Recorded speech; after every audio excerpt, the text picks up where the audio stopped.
multiplying on us. And he did all kinds of things, and he murdered Jewish babies, and then there were all these atrocities that occurred with Paro, tremendous atrocities. And then, Hashem schleps it out, so to speak, 10 plagues until we're finally saved. Why did we have to go through so much? And Paro was and Hashem hardened his heart on top of it. Whereas we see a difference when we had our second temple was rebuilt. The Jews sinned there was a 70-year interval between the two temples. And in the book of Ezra, we find that Koresh, or Cyrus the Great, who gave permission for the Jews to build the second Beis Hamikdash, he opened his arms and he says, come on, everyone, come back, come to Eretz Yisrael. You're all welcome back. And not only that, he offered financial assistance to help to build the second Beis Hamikdash. Why is it so easy in the times of Koresh, but yet in this particular instance, by Yetzias Mitzrayim, we find it was so complicated, and we had to have 10 whole plagues. The last one was a doozy. Why couldn't we just gotten to the last plague and just skip all the things in between? Got the message. Why can't the Jews have it a little bit easier to make the point? That's question number one. Question number two. All right, question number two. So I want to discuss briefly, just to show you the beauty of the Torah. We need that once in a while, even though we are not purporting to be Talmid Chachamim here, but we do want to see some beauty. There are themes in the Makkos. I'm going to give you two themes, I believe. There are many more, but just two to show precision, how the Makkos are, all the plagues show a whole theme and they build up into a theme. Amazing. Question number three. There was this whole mention of astrology in this week's Parsha. And Paro sees that it says in Parak Yud, Pasuk Yud, Paro sees that there is his astrologers tell him, they say he also was an astrologer. His astrologers told him, Ru'u ki ra neged penechem. I see there is a star by the name of Ra. There's supposed to be some evil, some blood sign associated with these Jewish people. We're going to behave. Don't worry. We're going to, this is when Moshe's asking him for 3 days to leave Mitzrayim. And Rashi says, Medrash Agada, Shamati kochev echad yesh sheshmo Ra'ah. He said there's one kind of star that's name is Ra. Amar lahem Paro. Ro'ani but itstagnuschali. Also kochev ola likraschem b'midbar. I see they're destined in the desert to have this terrible blood thing, some kind of massacre befall them. V'hu siman dam, and it's the sign of blood, v'hariga, and killing. K'shechatu Yisrael be'egel, u'bikesh hakadosh baruch hu lahargam. When the Jews sinned with the Chet HaEgel and Hashem wanted to destroy them, Amar Moshe b'tfilah so, Lama yamru Mitzrayim le'mor barahotziam. Moshe davened to Hashem, see, don't let Mitzrayim be right when they said that the star of blood is against them. So Hashem said, by Nachem Hashem al Arava, Bach Sadam Ladam Mila, and then Hashem changed the blood sign to the blood of Mila, Yoshua, made sure all the males circumcised themselves, and that was already the blood, and that way they got out of this whole astrological dilemma. What is that about? Like, how do we understand that? And that's in this week's Parsha, and I wanted to talk a little bit about where astrology plays a part in Judaism. Question number 4. Because after all, it's Pesach, we're only going with 4 questions. And I always notice when I go with more than 4, I get myself into a lot of trouble. So question number 4, Parak Yud Aleph of this week's Parsha, Pasuk base, right near the end, when the Jews are ready to leave, right before Makas Bachoros, Hashem commands Moshe, Daber na ba'aznei ha'am, please speak to the Jewish people. Vayishalu ish me'es re'ehu. A person should ask from his friend, V'isha me'es re'usa. We're still keeping sneers here. And a woman from her friend, a man from his friend, and a woman from hers. We even see back here, no mingling of the genders. It says, Klei kesef v'klei zahav. They should borrow. They should go to the Egyptians, knock on the door, and say, "Do you have any? Could you lend me any gold or silver?" And and if the Egyptian says, because because they go into their houses in the Mak of Choshech, And they witnessed all these things. And if the Egyptian says, I don't have any, they said, oh no, it's in the top shelf of your china cabinet. I saw that gold, that big gold, beautiful piece. And it even says the next pasuk, God put the grace of the Jewish people. They found favor in the eyes of the Egyptians. And Moshe was great. Moshe became great in the eyes of the whole Egypt. And the Jews, they didn't want to. He said, Daber na, say please to them. The Jews were reluctant to do so. So about these two verses, we have a few questions. Number one, since whenever we see in the Torah, we talk about relationships with other Jews, it says, Re'im usually denotes another Jew. All of a sudden, the Egyptians in this verse are called Re'im. They're called our friends. Now, Jews are supposed to stand apart. We're not supposed to be like the other nations. We have a different mission. And whenever anyone tries to give us a different mission, it doesn't work. We can't mix, right? So why are we called in this particular verse, Re'im? We're called friends with the Egyptians. And then we find favor in their eyes. What's the point there? And what does that have to do? Moshe is great. Is there any connection between that concept and the concept of Moshe being great? And why did we have to do it in such a convoluted way? If they owed us all these treasures from all the years of hard work, 210 years of slavery, why is it that we have to do it in this interesting way? And it also was a little bit krum, as they say in Yiddish. This is what's a real question. We said, let's borrow. We had no intention of borrowing. Definitely Moshe didn't. Should the Torah always be in look, Yaakov first with the brachas and now us again with this whole thing? Why are we doing it in such an underhanded, so to speak, way? Also, another thing, Moshe's appeal to Paro constantly was, let us go for 3 days. That's not true either. He wanted us to go out for good. Why did Moshe have to employ such a message? So those ladies are our 4 questions. Again, why such a hardship in Mitzrayim, whereas by Koresh it was so easy? Number 2, the themes in the 10 Makos. Number 3, the star of Ra. Where does astrology play a part? They're supposed to have blood, so God had to switch it with blood, Dam Mila. And 4th is, why is it that we had to ask from our friends, the Egyptians, to borrow things, and Moshe was great. Okay, let's get into some amazing answers, life-changing lessons, and enjoy each other's company.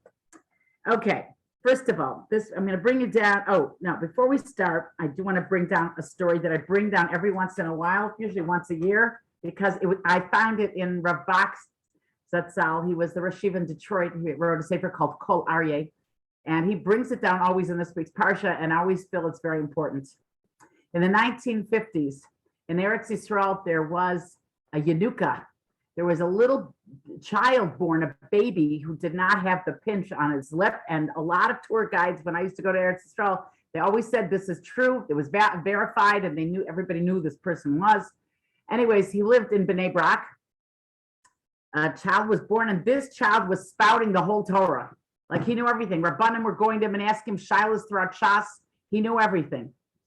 And Rav Bakst heard about this, and he wrote to his Rebbe, Rav Chatzkel Levenstein. He wrote and asked him a shaila whether he should go see this Yanuka. It's going to help him with his emunah, because after all, this whole purpose of this parsha, and I told you these 3 parshas are all going to help us with emunah. That's what these parshas are for. The Yetzias Mitzrayim parshas are all about emunah, and you'll see they will help us.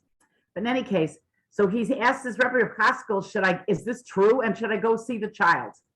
And Rav Chatzkel said, I know for a fact it's true. My children live next door to this person in Bnei Brak. And they said, but Rav Chatzkel says, if you ask me, it says, Zichru niflaisav asher asa, ma'ifsav mishpatei fiv. It's a pasuk in Tehillim Kuf sorry. It says, you should know about the things Hashem said, the miracles he did in Mitzrayim. Rav Chatzkel says, there may be miracles here, but as for me, the only reason I believe it, I don't need props to help me believe in Yetzias Mitzrayim. Yetzias Mitzrayim is the cornerstone for our emunah. Hashem used his whole full force of all these miracles in Mitzrayim. It's a one-time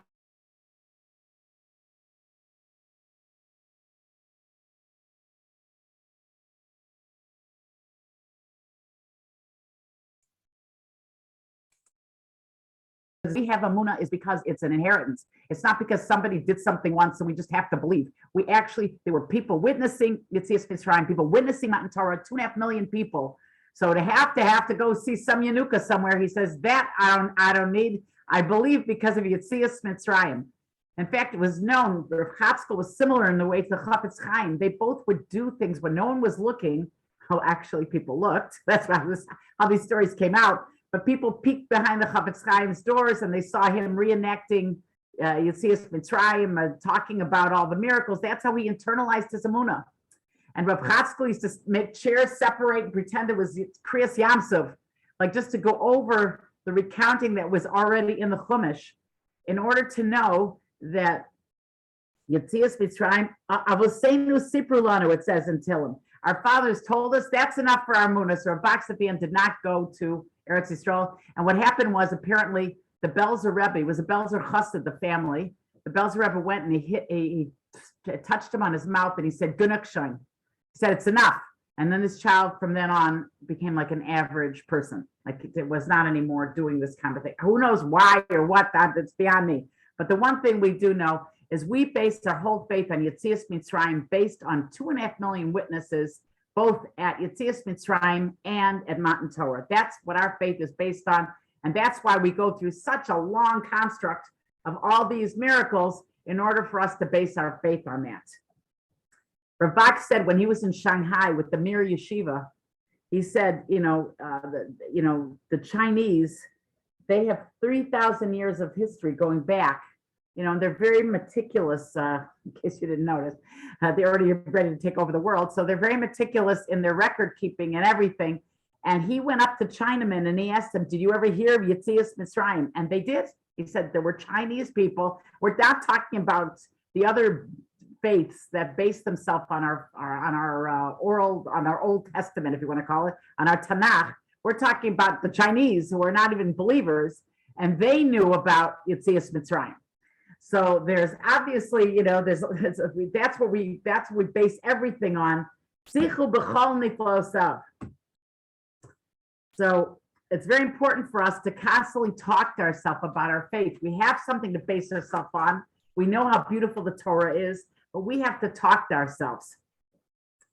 Hemanti ki adaber, the pasuk in Tehillim. Why do I believe? Because I talk about it. I should talk to myself about it, about all the miracles we experience every day, all the things we've seen in our lifetime, and we have to reinforce it in ourselves despite all the things that are going on in our life. Now, Rav Pam Zatzal brings down from Rav Shlomo Kluger in his Sefer Imre Shefer. The reason why Paro gave us such a hard time in Yetzias Mitzrayim, I also saw this in Shir V'Hashevach, the Oznaim L'Torah's Haggadah Shel Pesach. I love that. It's one of my favorite Haggadahs. But in any case, he brings down the same concept. And that concept is, if Paro would have been the great emancipator, if he would have let us go, he showed Moshe, even 3 days I won't let you out. 3 days I won't let you go. And he even proved I'm hardening my heart. Even after 10 plagues, he wouldn't, well, after 10 plagues, he finally did begrudgingly. But the reason why he gave us such a hard time is chas v'shalom. If he would have been the great emancipator, Jews tend to be very appreciative. And we would have appreciated him. We would have thought, thank you, Hashem, but thank you, Paro, for everything you've done for us. Hashem wanted to make this very important occurrence be that only Ein Od Milvado, that there's no one else to attribute this exodus from Egypt to except Hashem. We're not supposed to show he had to be the cruelest king. And it's very ironic also, the Zalman Sorotsky mentions that it's very ironic that Paro was the biggest ingrate of all. Jews, the way to get emunah, we spoke about this last few weeks, was having gratitude, how important gratitude is, right? Now, Paro was the biggest ingrate of all because his whole empire was based on Yosef. And merely, a century later, Yosef is totally forgotten. He doesn't remember Yosef at all, the biggest ingrate. And so, this was all on purpose. That shows how far he is from emunah, a man like this. And we are supposed to go the opposite extreme and learn to have gratitude. Now, in general, when Jews go through more Yisurim, which we had to go through, they develop more humility, We tend to turn to Hashem more with tefillah. And we realize that this world is nothing. Now, by Koresh, says Rav Pam, it was a whole different story. When Cyrus the Great gave permission to build the second temple, we were still under foreign domination. In fact, if you look at these models, I remember going to this the Living Torah Museum in Borough Park. It's a fantastic museum. He has like a model of the second base of Mikdash, a pretty large model. And actually, when you walked in, there was a huge sign in Persian, giving some kind of respect to the king, the Persian monarch. So we were still under Persian dominion, number one. Also, Ezra, it was a pathetic showing. 43,000 people came back with Ezra. You know, that 43,000 people showed up. A lot of people some people were still in Gullus. People think that that's where the Ethiopians stayed back, and definitely the Yemenites stayed back.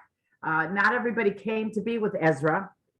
And in the second base of Mikdash anyways, they said a lot of people that had lived during the time of the first temple were in tears when they saw the second temple, because most of the miracles were no longer there. The Shekhinah wasn't there anymore. The Aron Kodesh wasn't there anymore. There were many, things different from no nevuah, no prophecy. Many things were different when they rebuilt the second base of Mikdash. And so since the redemption was only partial, therefore, with Koresh, says Rav Pam, we could have Hakaras Hatov. We could appreciate, because he's not the great emancipator like Paro would have been. He was a partial emancipator. Maybe if we wouldn't have made Trump the great emancipator, who knows? Maybe Mashiach would have come then. I don't know. But a partial emancipator, maybe. We owe a human being a debt of gratitude. There's no question. But we have to remember, he's just a shliach.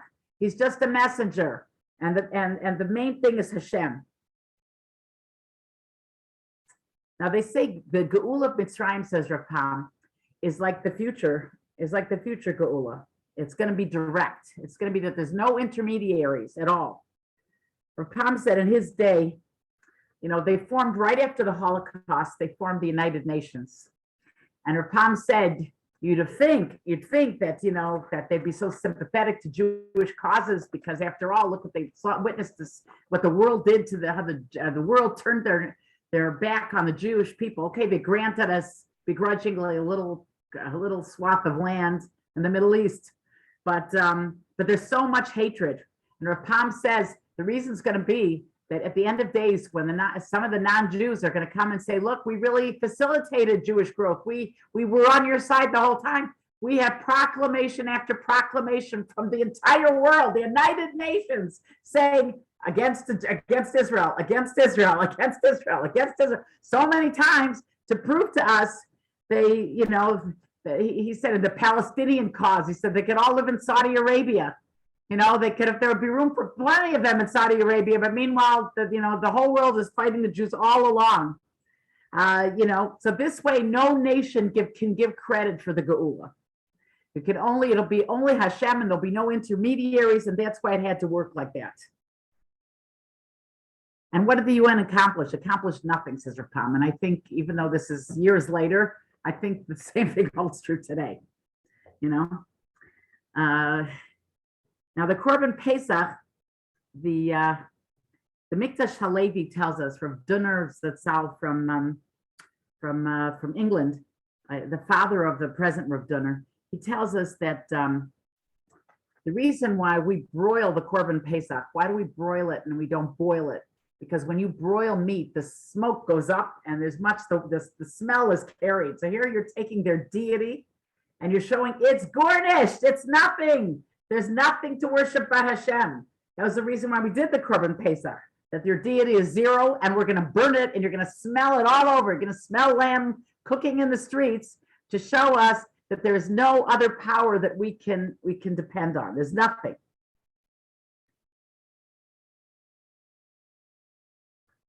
The Sifsei Chaim brings down a similar theme, that when we say the idea, when Hashem tells them, he gave the chen of the Am, he put the grace of the people in the eyes of the Jews found favor in the eyes of the Egyptians, And not only did they give us these vessels, they gave us silver and gold. They gave it with chain. They gave it to us as a present.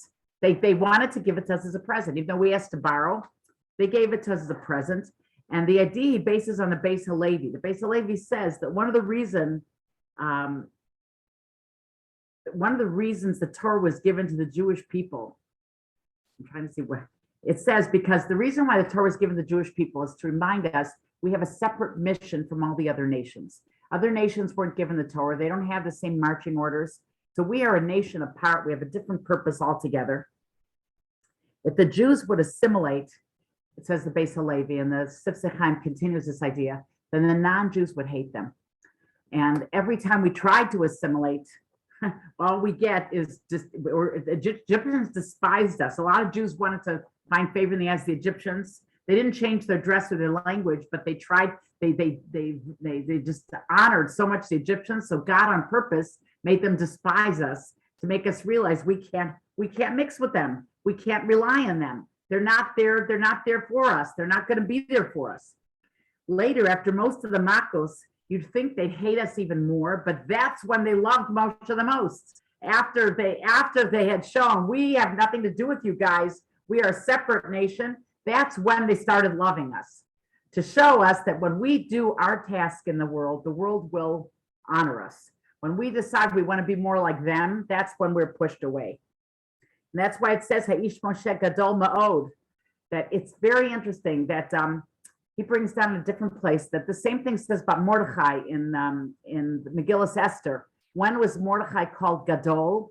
When he stood up against Haman, and at the end of the Megillah, after he had all his life never bowed down to Haman once, never curtsied, never anything, and he stood for his ideals, even though a lot of the Jewish people didn't respect him for that. They thought he was being foolish. He wasn't giving enough respect to the Malchus, and yet Mordechai was great then. Same thing with Moshe. They said when a person keeps his ideals, that's when he's honored.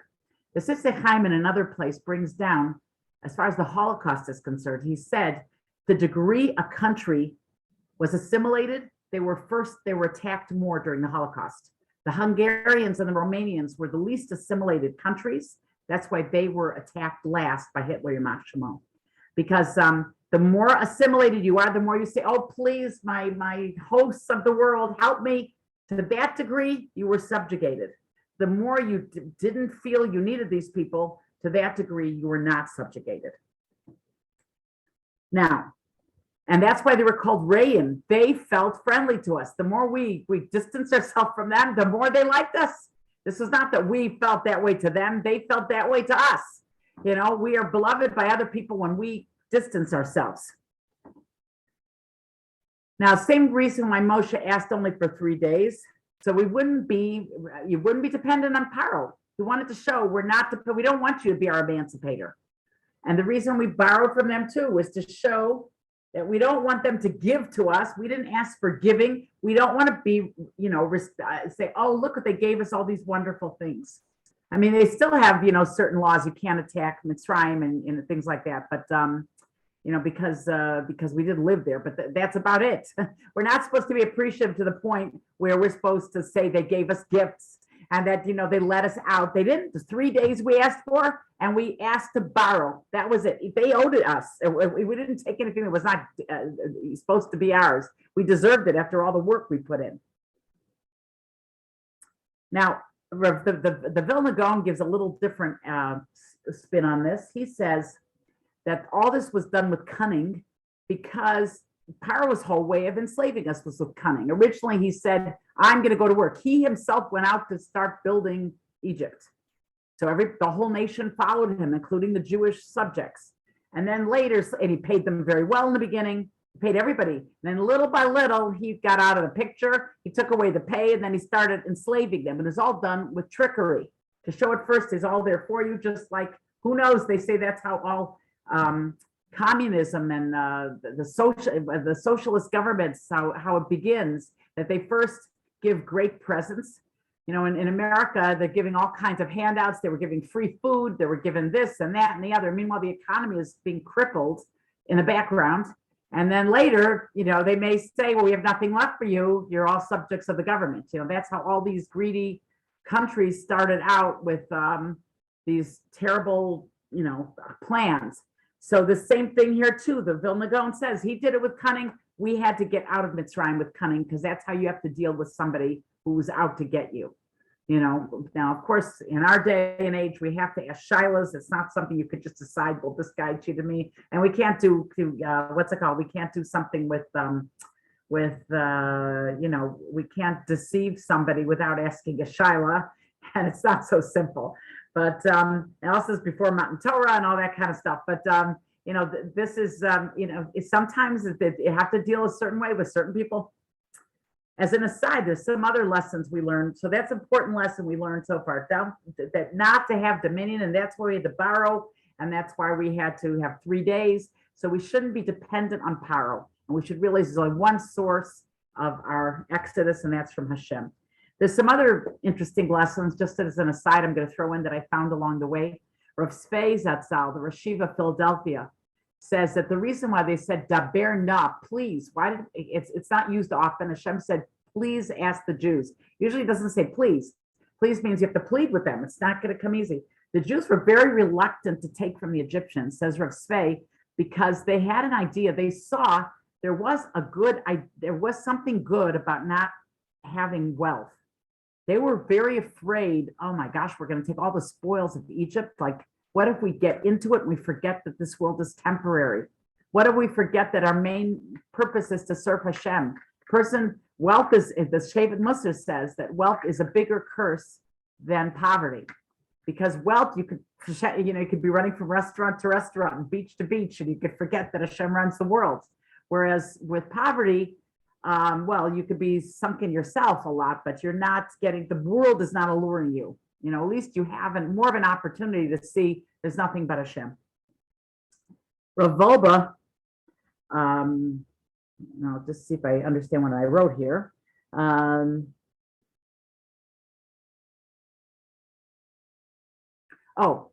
He says a whole different idea. He brings down from the Emek Dover.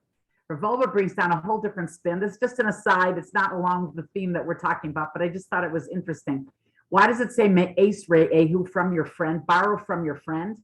He said, Emek Dover says, he doesn't say his own name, Rav Wolbe, he says the name of Emek Dover.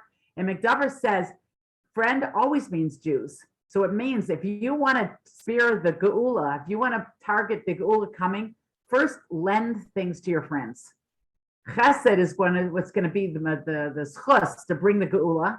So if you start lending to your friends, okay, also is an illusion. Eventually, the Egyptians, you could borrow from them too. But first lend to each other, then go to the Egyptians. If we look at the pasuk will show us how it fits in. Vayishalu ish me'es re'ehu, isha me'es re'usa, borrow one from another. And Hashem will give chena am be'enei Mitzrayim, the next pasuk. So there's no contradiction. If you borrow from each other and be in the habit of not being afraid to lend things to your friend, the Mitzrayim will respect you and you'll deserve the geula. So this is a hint, says Rav Wolbe, that perhaps if you get in the habit of lending things to people, that could be your schus to have the geula. Okay, next. So far we've established the first main point is that that in order to get the geula, we have to do chesed, and we also have to feel that Hashem is running the show and nobody else. And if there's any intermediaries, you could fall prey to feeling they helped you when they really didn't. So let's look at two different angles of, one second. Okay, yeah, let's say two different angles, two different ways that we find the makos teaching us something, and how beautiful and how precise the makos are that they're given in this particular order. Let's take Rav Hirsch first. Rav Hirsch says that there were 3 stages, Torah tells us, there were 3 stages in the affliction that we received. One is called Gerus, that the Egyptians made us feel like we're strangers in their land. The next thing, that's how it first started. Then Avdas, that we became slaves to them. And the third thing was Inui, what we actually physically suffered from them. So to go against this, measure for measure, we find the plagues. We said last week that Rabbi Yehuda said they're grouped into acronyms, Detzach, Adash, Ba'achav. Dam, the first three, and then the second three, and then the third three, and then Makas Bachoros was a separate idea. But he said that the idea of, we were made to feel strange. We find that with Dam, they felt like their tourist attraction, their main attraction was the Nile. And here, the Nile was their God. And here we find that all of a sudden they're estranged from their source, their God. They find that that all of a sudden Arov, he did different. I'm sorry, I made a mistake. He didn't do it by Datzach. He did this by the first of each plague, and then the second of each plague. Of each group. That's how we did it. So we find by Dam that they made the Nile their god. So in fact, it became strange to them. Arov, where beasts were mixing with humans, like you didn't feel like you had a home anymore. You're in the middle of suburban New York City, and all of a sudden there's a lion in your bedroom. And Barad, when we find that there's hail, the climate became different. It was like not the climate you're expecting. Being in servitude, Svardeya, usually you are the boss of a frog, even though we were creeped out by these creatures. But here the frogs dominated us. They were enslaving us. They were jumped into people's mouths and they were in there croaking in their stomachs. They enslaved us. Dever, pestilence, people usually felt like they master their property. You use your property the way you want, but here the property was totally, was destroyed. There was a plague and all your animals died, that it was terrible. And Arba, that was the wealth there was remaining of your crops. The locusts took over, they ate up all your crops. You have no dominion over your own wealth. Inui, actually physical affliction was kinim. Your bodies were afflicted with boils, or shchin. Lice. Shchin are boils, that your bodies again were affliction. And choshech was an affliction. You couldn't even see your friend. You couldn't see where you were. It was a tremendous, and then the last of it was absolute torture, which was makas bachoros. So that was how there is a pattern. There's so many, I'm telling you, you wouldn't believe how many, I could have given you 25 examples, could have spent a whole share on that. But I just felt like I wanted to show an example of the precision of how every makkah really had a message and was in a special order like that. Every makkah, had a warning before the first two. The last group, they didn't need any more warnings but the first group of three, and then before the fourth one, there was a warning, and then they happened. Now, each one of the makkahs, like the first group, before the first group, Hashem said, "Bezos teda ki ani Hashem." You should know I'm Hashem. The second group, Laman teda ki ani Hashem b'kerav haaretz. You have not just to know I'm Hashem that watches over you. And the third one is Ein Kamoni b'chol haaretz, that there's nothing else that exists except Hashem. So those are the three messages, and all the makkos complied with their particular message. The Stipler's Zatzal gives another one. This is pretty easy to remember versus the other one, which is more like complicated. He says this was trying to show the Egyptians, but mostly the Jews, after going what they went through, we had to reinforce our emunah that Hashem controls everything. First of all, the water, which was their main sustenance, that God controls the water. The Tzfardeya, the frogs, is God controls the creatures in the water. By the lice, God controls all the creatures in the dust or the sand. By the animals coming into the city, God controls the life of animals. He controls animals. Dever, when animals die with pestilence, he controls the life cycle of animals. Shchin, boils, he controls a person's health. Barad, God controls precipitation. Choshech, God controls the luminaries, and Makas Bachoros, he controls the life of man. So we really cover all forms of life by the time you're finished with the Makos. So that really encompasses it all. So that precision is unbelievable. Something interesting, the Mikdash Halevi brings down another precision. It's not the Makos, but he just brings with Arba, which is in this week's Parsha. So I wanted to mention it. He says, it's a really cool thing. Everyone must have heard this before, is that, there was a precision that the locust ate up. We know the borders of Egypt based on the exact areas that were consumed by the locust. It's very amazing. But he said something very interesting, that the Baal HaTurim, who is into gematrias and into how many times something appears, he's a Rishon, he's an earlier commentary. He mentions that it says, I think he's a Rishon, maybe he's an early Achron or a late Rishon. I don't know which one. I forgot. Sorry, I shouldn't say that. Anyways, it says by the Barad, by Yanach, when they took away, I'm sorry, the Arba, when they took away the Arba, it says, and they rested. And Mitzrayim rested. The only other place we see by Yanach is by Shabbos, by Yanach Bayom HaShvi'i. He says, what's the corollary? Well, they do say that the Arba stopped on Shabbos. That's one thing. But he says, what's the corollary? So the Mikdash Levi explains the Baal HaTurim, who says the corollary rested on Shabbos and the Arba rested on Shabbos. The plague stopped on Shabbos.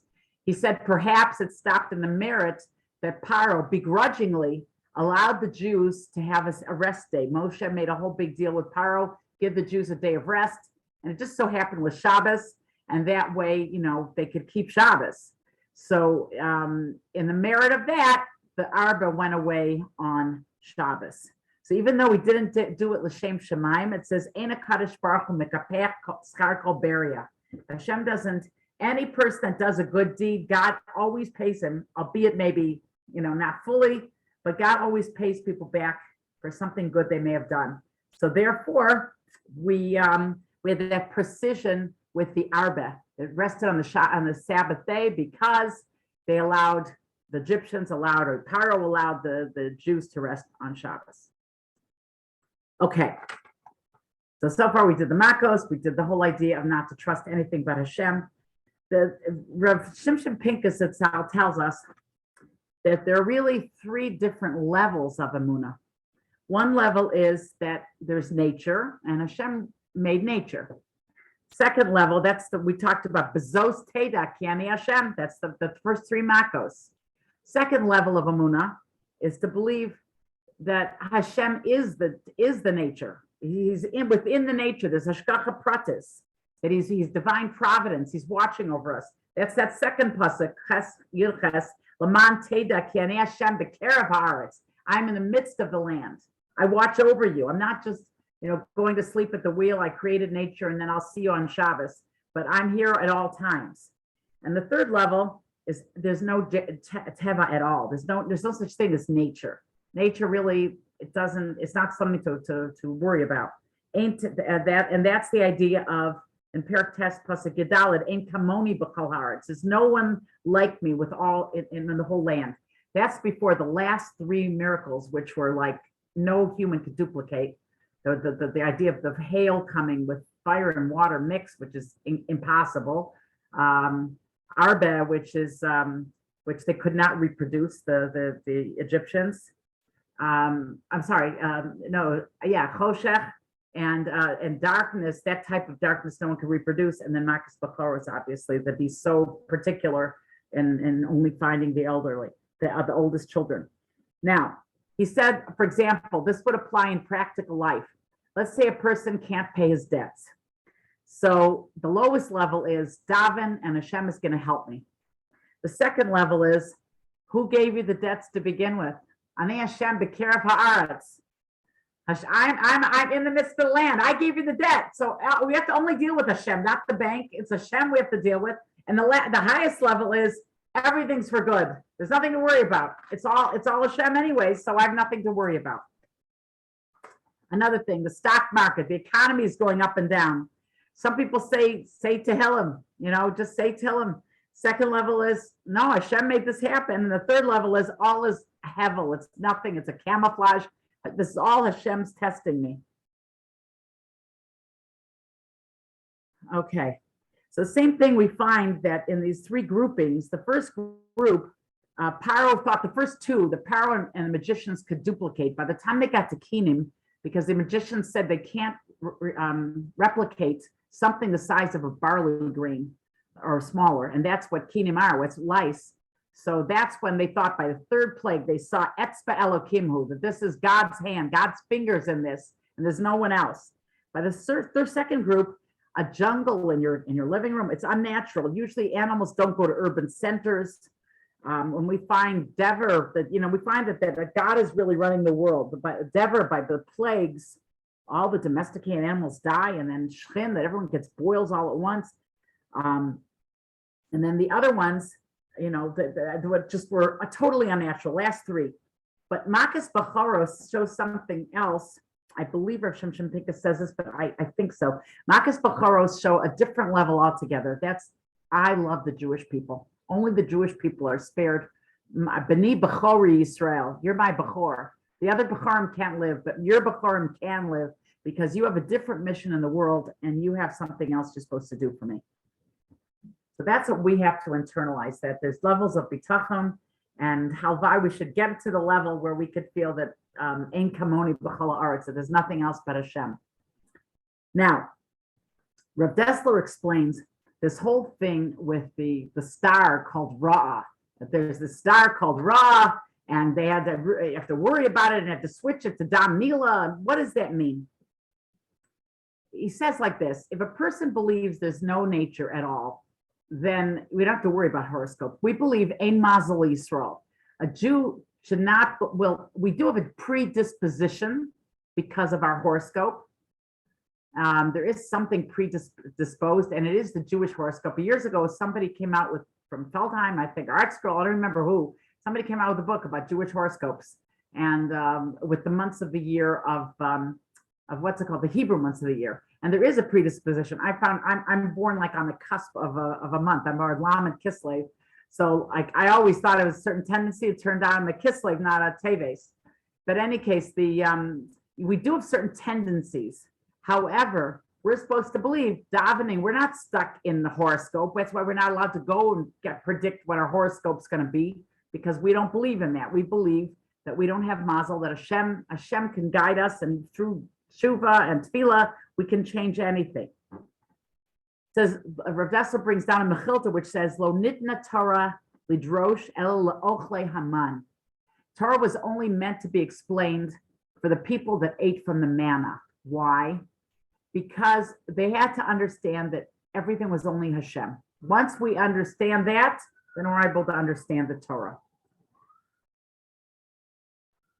Now,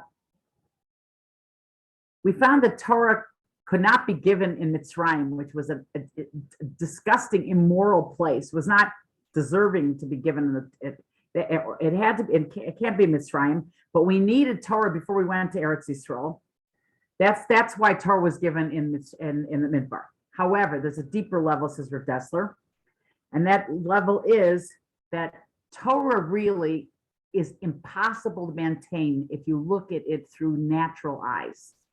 Anything you look at, if you think things have to go according to the natural order, we're always going to be disappointed, because Torah and nature are opposites. On a simple level, Rav Dessler brings down, let's say a person, wants to keep Shabbos, and they say their best day in business is Shabbos, and look what they're missing out on Shabbos. It's true, it may make sense like that, but Torah does not exist according to natural means. It can't. The Chavetz Chaim used to say that no yeshiva today has a balanced budget, because yeshivas don't live on nature, they live on miracles. In fact, one person once told me, she said that actually there is a city in the world right now who keeps their yeshivas on board, and that's the city of Rome. But then I told her that, what's Rome? How much of a Jewish community is there in Rome today? You know what I mean? That's not the central of Torah in the world. The more there's Torah, the more it has to go on supernatural means. And Rav Dessler explains that when he saw in a horoscope, that shouldn't usually concern us what the horoscope says. But once we did the sin of the Chet HaEgel, we went back down on our level. We went down to more natural means. Then we had to flip it, and it could be flipped. There is still an excuse through the Dam of Mila and the Dam of Pesach. We redeemed ourselves, so to speak, but not through the means of horoscope. We're not going to succumb to horoscope. That's not how things happen. Maybe they'll explain it through natural means. There's always going to be natural means we explain things. Everyone's talking about the vaccine and this and that and the other, but we have to go by not natural means, or not by what we learn or read. We have to go by Das Torah, and we have to follow, whoever we particularly follow. it says nature is always in opposition to Torah. It says, Kol ha'oskim b'tzarchei tzibur be'emunah. On Shabbos, we have a special prayer we say after Kriyas Torah. Whoever does in faith, in good faith, activities on behalf of the community, HaKadosh Baruch Hu yishalem scharam. Hashem is going to pay them back. Why? Because it always looks like you lose out. The more you get involved with the tzibur, they're nudniks, they drive you crazy, you lose money, you lose everything. Everybody, look what's going on today. There's a whole movement now to try to pay, in America at least, in North America, to pay Limudei Kodesh teachers better. They're having a whole thing at the Torah Masorah convention, and Rabbi Bender is spearheading it. The reason being that nobody wants to be teachers anymore right now. They want to support their husbands at Kollel. They feel like the worst profession to be in is teaching Torah. You know, it doesn't make any sense that Torah should make you any money, and it usually doesn't. Usually, I remember that a lady once told me she was at a meeting here years ago when Rav Steinman Zatzal came to Toronto. He was they had a meeting with all the teachers. So they sent him a note. Somebody wrote, why can't teachers be paid better? And Rav Steinman says, if you want the schutz to be able to help the tzibur, you're not gonna see it in this world. You're not gonna see financial help in this world. Torah and Teva are opposites. So if you're oisek b'tzarchei tzibur, HaKadosh Baruch Hu yishalem scharam. You're not gonna see it you're not going to see it in normal ways, because that's not how your money's going to come, and it's probably not going to be. You're not going to become the next philanthropist of the generation. But the more we get into Torah, the more it is like you see miracles. But at the same time, it's not easy in this world for a person, because Torah and this world are opposites. That now the. I had something to say, and I see I have it in the wrong order here. Okay, sometimes a way to enhance our belief that even though things don't always seem, what we went through today was we're talking about the precision and the makos. We're talking that the purpose of paro and all this hardship is to remember there's only Hashem. We see that Torah and nature are opposites. And you can't believe in nature. Nature is just something we have to look at it like it's an obstacle being presented in front of us, that we have to realize Hashem is with this obstacle. He's there for us. And then eventually it's not even an obstacle. It's what Hashem is the only thing that's in operation here. We find that Koresh had it easier for us because he wasn't the great emancipator. And the precision in Makkah's Arbet, even on Shabbos, it stopped because God he pays back to anybody that's ever benefited him. It also says we left Mitzrayim in the spring, to how Hashem doesn't forget even small details. Just like we're supposed to lend to our friends and be kind. Hashem, when he took us out in the spring, and we're supposed to always make Pesach in the spring. We have to even make leap years for that reason. Why? Hashem says, Rav Chaim Mintz, Shlita, that the details, Hashem he loves us, that he gave us the nicest, most pleasant month. It's the only month, if you come Pesach is still a problem in Toronto, but once you get to Shavuos, it's perfect. Shavuos is perfect weather, to show us that the Torah was meant to be given when life was perfect. And every detail is planned out. Hashem gives us every single little detail we need. Brings down the Taisvas, who says the explanation of the bracha that we make every day, Bareina Fashos Rabos. You created many souls, B'chesronan, what they're lacking. What does that mean? The Tosfos says, Maim and bread, water and bread. Al Kol Ma Shabarasa means all the luxuries. You didn't just give us water and bread. You're a brain of Fashos, you created people or souls and their needs. But Al Kol Ma, and not only that, you gave us more than our needs. You gave us details. You gave us a myriad of beauty in this world. L'chayos behem nefesh kol chai. Give people a chiyas, a simcha in their life. That that we're supposed to think of the details also when we benefit our friends. We're supposed to give our friends all details. Think when we have somebody, a guest over, we should not forget all the details. First thing they say in all the halachas is make sure someone has a drink when they walk into your house, because they could be standing there thirsty, even if you're not having the meal yet. Well, unless Kiddush has to be made, but give someone a drink right away of water. Make sure they have something to drink. And to think of all the myriad details, every detail counts, because Hashem made sure we left Mitzrayim in the spring.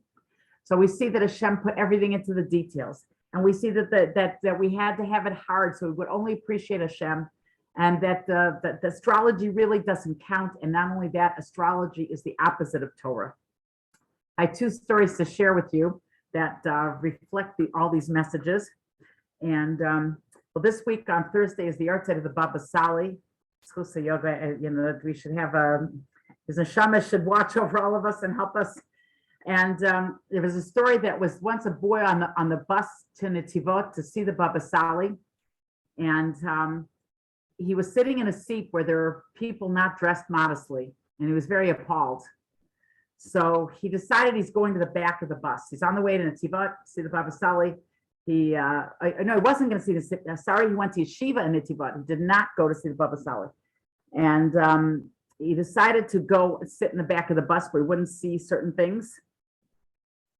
And he falls asleep. It's a long bus ride. He falls asleep, and he has this dream that there's a bomb under his seat. And he wakes up, he decides to look under his seat, and he sees a bag of sour grapes. But he looks, and all of a sudden he sees there's two wires sticking out of the bag. So he jumps up, he runs to the Nahag, he runs to the driver, and he tells him about the thing. They got everyone off the bus. They had the bomb squad come, and it was actually a bomb that they had to defuse. So he said, wow, this is a big message. So he went to the Baba Sali, and the Baba Sali told him, this happened because you guarded your eyes from seeing things that are not decent, from seeing pretzes, because you didn't look at anything immoral. Because of that, you were zeicher to spare the whole bus from a bomb. So it shows, how Hashem watches out for us when we decide to have our faith and we keep the commandments despite everything. It's another amazing story. I saw this last year in the Yated in America. There was a man, I think it's a Hasidic man, that owned a plumbing company in the tri-state area. And he had a company where they would install new plumbing in homes or when there was a major renovation. He didn't bother with the little jobs. He did big major jobs. Anyways, he had this thing he decided when he opened his company is that he would employ, he had several plumbers employed by him that would work, but he would not show up at the job at sunrise like the rest of them did. He showed up, he said, I'm going to start my day like a yid. He first went to Minyan.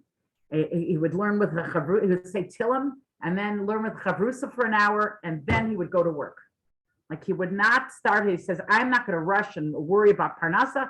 My main thing is I'm going to act like a mensch, like a Jew, and then I'm going to go to work. Well, one day, his daughter was having this horrific ear infection that the antibiotics, they'd put her on several antibiotics because the first didn't work, the second didn't work, whatever, on several antibiotics. His wife was up for so many nights already with the daughter. He said to his wife, I'll take her, I'll be on call tonight to be with our child, so his wife could finally get some rest. So he stays up with this child, and the child is up. He falls asleep at 3:00 in the morning. Finally, at 6 a.m., he gets a phone call from one of his new hires, one of his new plumbers, that tells him, boss, we have a problem. He says, you got to come right now to the site. A major problem. So he usually was so confused because he only got 3 hours of sleep. He wasn't feeling well. He ran over there. He says, okay, I'll daven right after. But he gets there and he saw there was some kind of major rainstorm in New York at that time. And this major rainstorm, a lot of the pipe, they left the windows open of this house, and some of the pipes burst, and some of the pipes were like not on, like they lost their connection. They needed to be soldered back again because, like, in other words, all the work they did, like yesterday, a lot of it fell apart because of these great winds and storm and everything, that pipes were really falling apart. He didn't know what to do. So some pipes split in half. He happened to own a $50,000 truck that did this particular job, that soldered pipes and did all that. But they brought the truck in, they tried to start it, the truck didn't work. So meanwhile, he's sitting, there's nothing to do. And then he looks at the clock, he sees it's 10:30, and he's obviously Hasidish, because if he was Litvish, he would have been worried about this earlier. He says, I didn't daven yet. I'm not going to chop a minyan if I don't get going right now. So he says, he told everybody, you have 3 hours off. I'm going. I'm sorry. I forgot he had a Kabbalah to always daven first and learn with the Chavrusa. So what he first did was he left. He went and davened. Like it had happened to be a bris that day, so it was delayed something. So he got to chop the minyan. Then he went and said Tillim, and he learned. And then he even bought his wife a nice breakfast at a takeout, so she'd have a nice hot breakfast. And then he went back to the site. By the time he got back to the site, they had started the truck again. They had fixed all the problems, and they were running ahead of schedule. So he told himself, you see, when you make Hashem first in your day, you see what happens, that are things, that we need Hashem to begin our day. As women, it's not always so easy to daven first thing, but it's so important. We're really supposed to daven before we do anything else. I remember once I asked Rabbi Lowy here in Toronto, Shlita, I asked him, what if I have a student like early in the day, and I took care of the children, did everything I had to do, and then I have to start teaching at 9. I said, I'm going to have 10 minutes to daven, versus if I just wait till after the student, I have a little bit of a break, and then I could daven longer. He says, no, don't wait. Daven less, but daven as soon as you can. So, because, later, first of all, later is later, and mañana, by the time you get around to it, it can be quite late, and you can miss out on everything. So I want to wish you ladies, I hope we got some amazing lessons for today, remembering how we regard astrology, remembering that Ein Kamoni B'chol Haaretz, we shouldn't have any regard for anybody. We should only respect Hashem. That should be our first and foremost. And then we have to realize that when we're borrowing from the Egyptians, they became our friends when we did such a thing. And then also in the zchus of lending to other people, we have a moon. The zchus of Shabbos is very great. Anything you do, Hashem pays back. Even Paro, we paid back. So let's remember these great principles. And I wish all of you an amazing week. And let's all give a great welcome to Elisheva Shields, who is offered to be our moderator for right now, who is really doing a phenomenal job and put up with a lot for this morning. And I'll thank you all for listening. And now we can turn off the recording.